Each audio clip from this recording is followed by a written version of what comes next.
Avec la fête de l'Ascension, vers laquelle nous sommes en marche, se déroule un étonnant mystère. Un corps humain entre dans la Trinité Sainte, puisque le Christ est pleinement homme et pleinement Dieu. Et c'est l'occasion pour nous de nous interroger sur la résurrection de la chair. Je crois en la résurrection de la chair et à la vie éternelle, disons-nous dans le credo. Pour ma part, c'est au lycée, en terminale, que j'ai découvert avec stupeur que l'Église, et moi avec elle, croyait en la résurrection de la chair. Je devais être en train d'expliquer, avec toute la force de l'adolescent sûr de lui, que ce qui est important, c'est l'âme, évidemment, lorsque l'animatrice en pastorale, ici à Brest, au lycée Sainte-Anne, m'a proposé de réciter le credo. Et j'ai découvert que l'Église croyait à la résurrection de la chair, ce qui m'a profondément surpris, car pour moi c'était sans doute quelque chose d'un peu bouddhiste. Quelques années plus tôt, pourtant, un chef scout m'avait déjà ouvert des perspectives métaphysiques en m'expliquant que les anges ne peuvent pas manger de gâteau au chocolat, chose dont j'ai toujours été friand, ni de glace à la fraise. Tout cela pour dire que nous sommes des êtres incarnés par nature. Nous ne sommes pas des âmes tombées par malheur dans un corps. Nous sommes des personnes humaines. Mon âme seule, mon âme coupée de mon corps, n'est pas moi. Mon corps seul, coupé de mon âme, n'est pas moi non plus. Nous sommes corps et âme. Et si mon âme et mon corps sont séparés, eh bien je suis mort. Mais la vie pour laquelle Dieu nous a créés, la vie éternelle que nous attendons, elle est corps et âme. Une fois qu'on a dit cela, on n'a pas dit grand-chose. On a dit l'essentiel, mais il reste encore beaucoup à comprendre. Car qu'est-ce que ce corps? Ce corps glorieux, ce corps qui entre dans la gloire de Dieu. Nous savons qu'il est bien différent de notre corps mortel. De même que notre âme sanctifiée par Dieu, notre âme dans la joie de l'éternité, sera bien différente de notre âme telle que nous la vivons aujourd'hui, qui est une âme pécheresse. Elle sera sûrement beaucoup plus simple, puisque entièrement tournée vers l'amour du bien. Essayons de comprendre. Notre corps, c'est ce qui nous maintient en relation avec les autres. Nous en faisons l'amère expérience pendant ce temps de confinement. Vivre, c'est être avec les autres. Contrairement à ce que disait Sartre, pour qui l'enfer c'est les autres, au contraire, le paradis c'est les autres, puisque nous sommes faits pour aimer. Et nous voyons bien, pendant ce temps de confinement, que nous avons besoin de voir les autres, de les entendre. Un éducateur me confiait un jour avoir eu de grosses difficultés avec un jeune, jusqu'à ce qu'il règle leurs différends au cours d'un match de rugby. Il n'y a pas toujours besoin de paroles. Un bon match de rugby règle bien des problèmes. Beaucoup de pères en ont fait l'expérience avec leur propre fils. Dans la vie amoureuse, c'est pareil. Combien d'amoureux ont grandi dans leur amour par une randonnée en commun? Non pas tant par les paroles échangées, mais par le fait de marcher ensemble sur un chemin. Notre corps, c'est donc le lieu de nos relations humaines, et ce, depuis notre origine, depuis que, comme nourrissons, nous avons eu une relation de corps à corps avec notre mère. On pense évidemment à cette relation si forte pour l'enfant qui vient de naître. Mais à vrai dire, avant même le premier battement de notre cœur, nous sommes des êtres en relation. Notre corps est en relation. Le corps, c'est aussi le lieu de la mémoire. Nous marchons sans y penser, nous écrivons sans y penser. Et pourtant, ces gestes apparemment tout simples nous ont demandé de grands efforts d'apprentissage. Et ils sont maintenant inscrits dans la mémoire de notre corps. On en dirait autant pour la conduite automobile ou pour la maîtrise d'un instrument de musique, un orgue par exemple.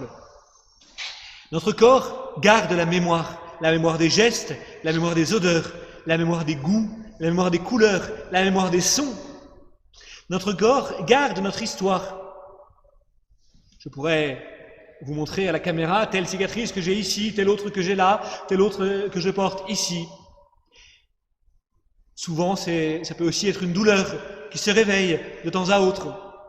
Le corps garde la mémoire.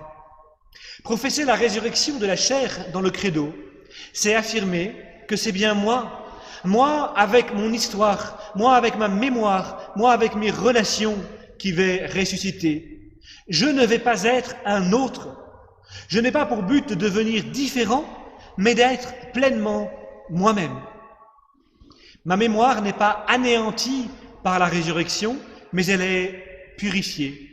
Mes relations humaines ne sont pas anéanties par la résurrection, mais elles sont menées à leur perfection, puisque j'aimerais chacun à la manière même de Dieu. J'aimerais chacun dans la plénitude de Dieu.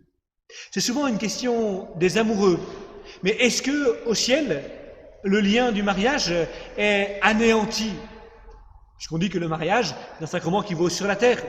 Et alors certains se disent, mais est-ce que la qualité de notre relation va se perdre au ciel? Évidemment non.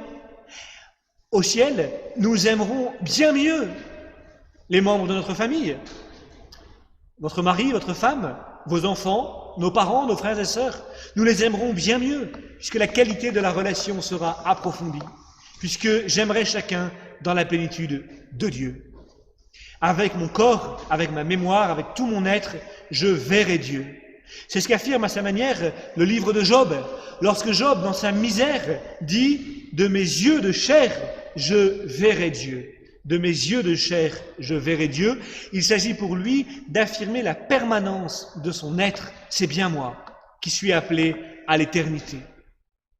Alors, frères et sœurs, pensons-y. Pensons-y lorsque nous savourons le soleil qui joue sur notre peau, encore que depuis quelques jours, il a un peu disparu.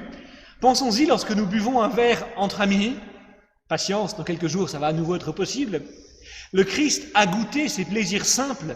Le Christ a aimé le soleil. Le Christ a aimé la sensation du vent, particulièrement en mer, puisque le Christ a navigué. Le Christ a aimé le vin. Le Christ a aimé les parfums. Le Christ a choisi de ressusciter dans un jardin de printemps. Le christianisme aime le corps. Au point même que c'était la manière dont les philosophes antiques le caractérisaient. Les chrétiens sont ceux qui aiment le corps. Mais le christianisme sait que le corps avec lequel nous vivons aujourd'hui a besoin d'être renouvelé par la grâce. Il sait que le corps doit mourir parce que je dois mourir pour entrer dans la vie.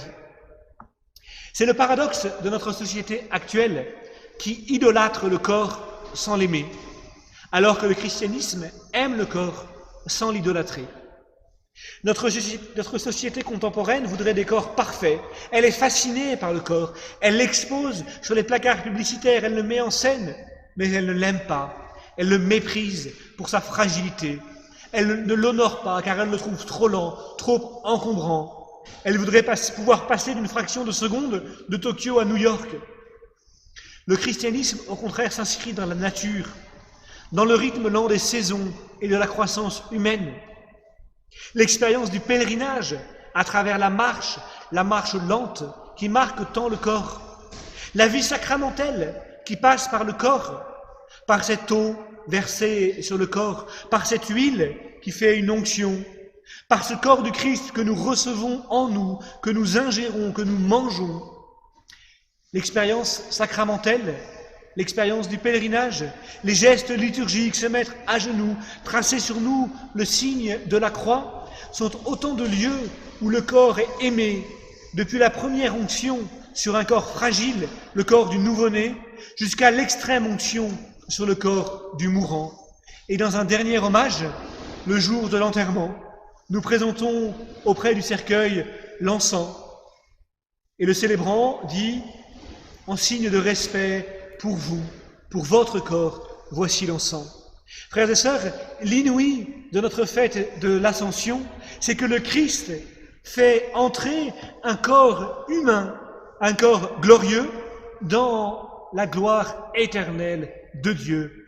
Et c'est le signe, c'est le gage d'une promesse. Nous sommes appelés à ressusciter corps et âme. Frères et sœurs, aimons ce frère Anne qui est notre corps, aimons-le, domestiquons-le avec la grâce de Dieu, prenons-en soin puisqu'il est appelé à l'éternité. Amen.